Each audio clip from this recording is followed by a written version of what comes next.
Salut à tous, c'est Planck de la chaîne, bienvenue sur cette vidéo qui aujourd'hui va parler de la Dream Machine. Je ne sais pas si vous en avez déjà entendu parler, moi j'en ai entendu pour la première fois parler au travers de Jimmy UV qui avait testé. Mais on n'avait pas vraiment débattu dessus. Et Slim m'a proposé la semaine dernière d'aller la tester à l'Arche. J'ai trouvé que c'était une bonne idée, sachant absolument pas ce que c'était.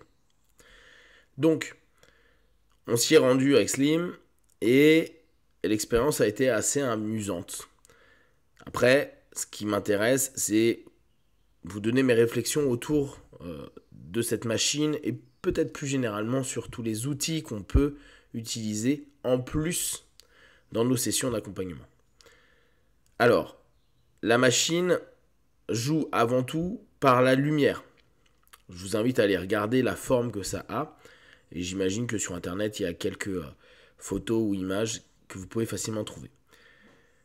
L'idée, c'est que il y a un ensemble de fréquences au niveau des lumières, des jeux de lumière qui se font, toujours avec de la lumière blanche, mais des jeux d'allumer, éteindre, etc., qui peut facilement nous entraîner dans diverses hallucinations. C'est assez amusant et je vous invite clairement à les tester. Je sais qu'ils ont des rendez-vous pour que vous puissiez tester. Ça vous prend une petite demi-heure. Et c'est drôle, je pense, dans la notion où l'objectif de cette Dream Machine est de nous faire vivre une transe et possiblement des phénomènes au travers de cette transe. Est-ce qu'on pourrait appeler ça des phénomènes hypnotiques? Ça dépend comment vous allez traduire la notion d'hypnose. On pourrait se dire, éventuellement, que l'ensemble des lumières deviennent des suggestions, mais après, c'est plutôt par rapport à votre état d'esprit que vous avez un ensemble d'éléments qui peuvent se créer. D'ailleurs, eux, ils parlent d'état modifié de conscience. Ils ne parlent pas nécessairement de transe hypnotique.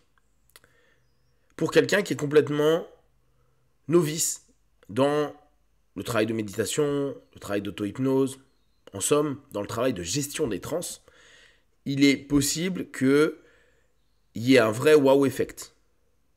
Du genre, wow, j'ai jamais vu ni vécu ça de ma vie. C'est amusant. Le fait qu'on puisse avoir différentes perceptions, c'est assez marrant, aussi bien sûr des formes, des couleurs, etc.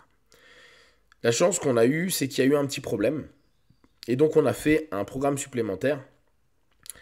Et la personne qui nous proposait le test nous a montré lui comment il aimait la machine. Et c'est en l'occurrence en enlevant un des caches qu'il y a pour qu'il y ait plus d'intensité. Et on a vécu donc une expérience de test, une expérience avec du son et les lumières, et la dernière expérience, qui est un petit plus, c'est sympa de l'avoir proposé, un autre type de luminosité plus intense. Et c'était assez amusant parce que là, il n'y a pas de son, donc on pouvait partager en même temps avec Slim ce qu'on était en train de voir, percevoir, est-ce qu'on avait les mêmes captations. Alors sur les couleurs et autres, chacun vivait plus ou moins différemment, mais on arrivait par moments à être vraiment dans les mêmes perceptions. Ça, c'était assez amusant. Donc, vraiment, je vous invite à aller tester parce que c'est une expérience qui peut vraiment vous donner des idées sur des travaux que vous pouvez faire en interne, qui tout simplement est amusant. Et vous pouvez vraiment, je pense, en fonction de votre sensibilité et de vos besoins, etc., vivre une belle aventure. Maintenant, mon questionnement se fait en deux parties. À quoi ça peut servir pour un partenaire, quelqu'un qui a besoin de partir peut-être en auto-hypnose, mais qui n'est pas capable ou n'a pas encore les connaissances ou n'a pas envie de passer trop de temps à étudier et à s'auto-former par rapport à l'auto-hypnose, bah, c'est vrai que tu te poses, tu fais ta session de 10 minutes, 20 minutes, il y a même des sessions, je crois, de 40-45 minutes. tu vis une expérience et au bout du compte, tu sens qu'il y a une distanciation potentielle avec ta réalité de l'instant et que tu plonges dans cet état qui pourrait être considéré comme dissocié à cet instant-là. Au travers en plus de l'interprétation possible, si on a envie d'interpréter, des couleurs, des sensations, etc. Ou tout simplement se faire mener dans un voyage comme on pourrait écouter un audio. En plus là, très souvent, il y a ce rapport entre l'auditif et le visuel, même si on a les yeux fermés. Donc ça peut être cool pour un novice. Et ça peut être amusant pour quelqu'un qui a un peu de bagage pour voir comment lui le vit. L'autre question, moi c'est plutôt ce qui m'intéresse, c'est est-ce que pour nous, praticiens, c'est utile? Dans l'absolu, je pense qu'en hypnose, on n'a besoin de rien du tout. C'est ce que j'aime dans la psychothérapie, c'est qu'on n'a pas besoin de machine. C'est le mot, l'écoute, l'humain. Maintenant, la VR est super, la réalité virtuelle, on peut faire des trucs super sympas, et une machine de ce type-là peut être intéressant si on l'exploite d'une certaine façon. Du genre, faire ou utiliser cette machine comme un processus inductif, ou en complément d'un processus inductif. Et vu qu'il va automatiquement avoir plein de perceptions, des symboliques, des éléments qui viennent, et comme vous allez être dans un cadre d'accompagnement, donc avec une problématique, avec différents cheminements que la personne a besoin d'exprimer, le fait qu'il y a un vécu du visuel, des sensations qui vont être perçues pendant l'utilisation de la machine, vous pouvez très bien, à la place de mettre un son, continuer à poser des questions. Comme en fait on a fait avec Slim, à dire qu'est-ce que tu vis, qu'est-ce que tu perçois, etc. Et vous arrêtez sur des formes, des notions qui, dans le cadre de l'accompagnement, c'est-à-dire avec un objectif défini, avec une intention et bien sûr avec la spécificité d'une session, va nous permettre de nous dire que chaque symbolique qui sera exprimée, chaque perception qui sera vue dans cet état à cet instant précis peut être exploitée au travers du questionnement. Type, je sais pas, je vois des sphères qui commencent à se réunir, etc. Ou au contraire, on va dire, à se séparer. Et peut-être que dans une notion qui parle à la personne, ça représenterait la distance qui doit être mise entre elle et X, une situation, une personne, etc. Et après, on peut travailler là-dessus.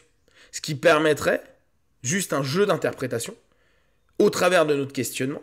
Et la personne, elle, donnera ses réponses au travers de ça. Ça peut être sympa. On le fait déjà de façon générale. Mais là, vu qu'il y a une surface projective qui est libre, qui est des images, des sensations, des perceptions qu'on va avoir au travers de quelque chose d'externe, d'une suggestion externe qui est la lumière, ça peut être hyper intéressant de voir les associations que la personne fait et elle, ce que ça lui fait émerger dans cet état-là. Et là-dessus, je pense que ça peut être intéressant.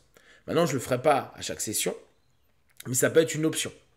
Une option qui, comme vous le faites soit avec le rapport transférentiel sur vous-même ou sur différents éléments que vous allez faire sur un travail d'hallucination ou un travail de thérapie des parties, etc., vous pouvez très bien avoir le même type de travail et là, ça peut être fait. En tout cas, je pense qu'il y a moyen de l'utiliser. Après, il y a, je pense, au quotidien, pas une utilité pour nous, praticiens. Par contre, ça peut être une option supplémentaire. Peut-être avec des personnes très stressées, avec des personnes qui sont dans des moments où ils n'ont pas forcément envie de parler. Il y a plein de choses qui pourraient être intéressantes. Pas sur une session complète, mais sur justement 5 minutes, 10 minutes. Et ouvrir peut-être à un dialogue à venir, à une expérience, etc. Et après à compléter avec tout le travail d'hypnothérapie, psychothérapie qu'on connaît. N'hésitez pas à aller voir sur le site de la Dream Machine pour justement aller faire l'expérience et vous-même faire vos propres feedbacks à ce sujet-là. Si vous avez des questions et des remarques, envoyez-leur un mail parce que moi je ne peux pas vous aider là-dessus. Et comme d'habitude, tout ce que je propose, ne prenez que ce qui est bon juste pour vous, tester, observer, analyser et conclure. Be one, ciao.